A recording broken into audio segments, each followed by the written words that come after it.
Hello everyone, my name is Gabriela Lenarczyk. I am a PhD student and the research associate working at the Institute of Legal Studies of the Polish Academy of Sciences in Warsaw. The Institute is one of the most important scientific research institutions of the Polish Academy of Sciences, conducting high-quality scientific research in the field of legal sciences since 1956. My thesis supervisors are Professor Paweł Podrecki, head of the private law chair and the New Technologies Law Center at the Institute, and Żaneta Zemopacud, assistant professor at the Institute, head of the Life Science Legal Lab. It was Żaneta who first inspired me to pursue the topic of my PhD during our collaboration on the research project Regulatory Data Protection in European IP Law. In 2020, we began researching models of access to IP-protected medicines under exceptional circumstances within public law regimes and within the so-called private ordering mechanisms. The latter part caught my attention and has had it ever since then. I was fascinated with the idea of a disruption, and here I paraphrase Natasha Estev, of the traditional patent system. Not only the disruption itself, but also how these new models crafted by right holders outside of the legislative regimes affect our understanding of patents and whether the currently available legal instruments can apprehend these new models. I focused specifically on patent pledges with one crucial disclaimer. I would research patent pledges sensu stricto, construed as those patent pledges that have been appearing outside of standard setting and are, in my view, distinct from the FRAND pledges. The definition I based my research on built on a definition put forth by the most prominent researcher in this area, Professor George Contreras. However, I have adjusted it to the standards of continental law, specifically the deeply rooted formalism of Polish law. Thus, whereas George Contreras' definition states that patent pledges are commitments made voluntarily by patent holders to limit the enforcement or other exploitation of their patents, made not to direct contractual counterparties, but to the public at large, or at least to large segments of certain markets, mine reads, patent pledge is a statement of intent made by the patent holder to all interested entities, whereby he undertakes not to enforce his exclusive rights conferred by said patent against a third party benefiting from the solution covered by that patent. I began work on my doctoral thesis with a goal to fill a void in Polish literature with regards to the instrument of patent pledges itself, which has not yet been discussed by my Polish peers, and to offer a new global perspective on patent pledges by comparing them to the license of right model known to European patent legislations. The paper submitted for this conference is titled Enforcing Patent Pledges Under Polish Law.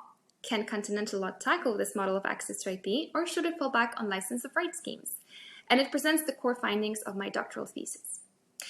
The main research question posed in my thesis is how to position the institution of a patent pledge within the Polish legal system.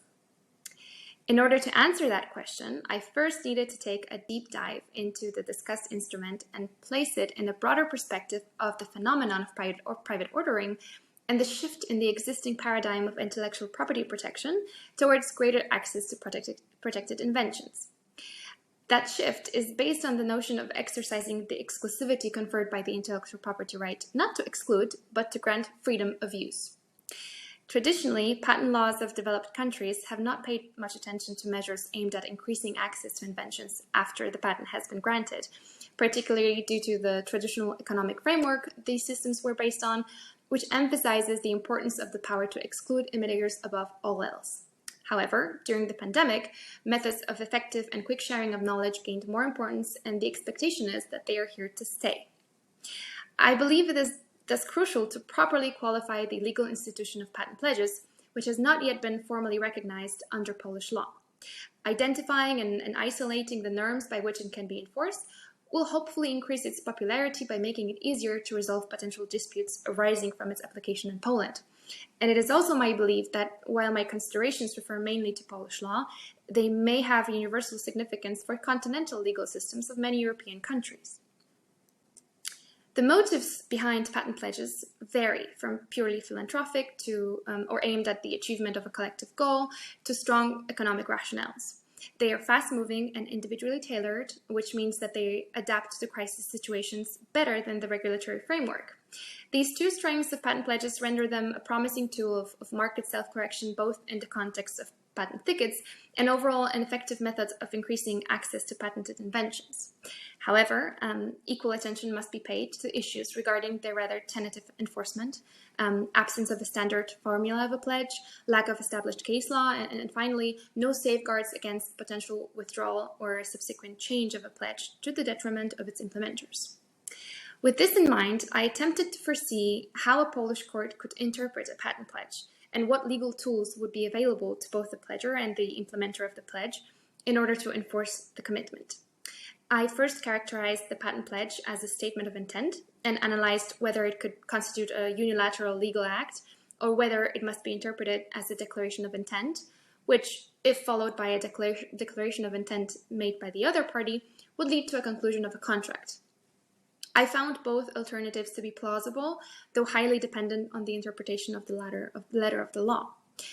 Further, I came up with several methods of enforcement of patent pledges, though they ultimately led me to a conclusion that these methods are essentially life belts and that their identification does not contribute to the increase in legal certainty expected by market participants.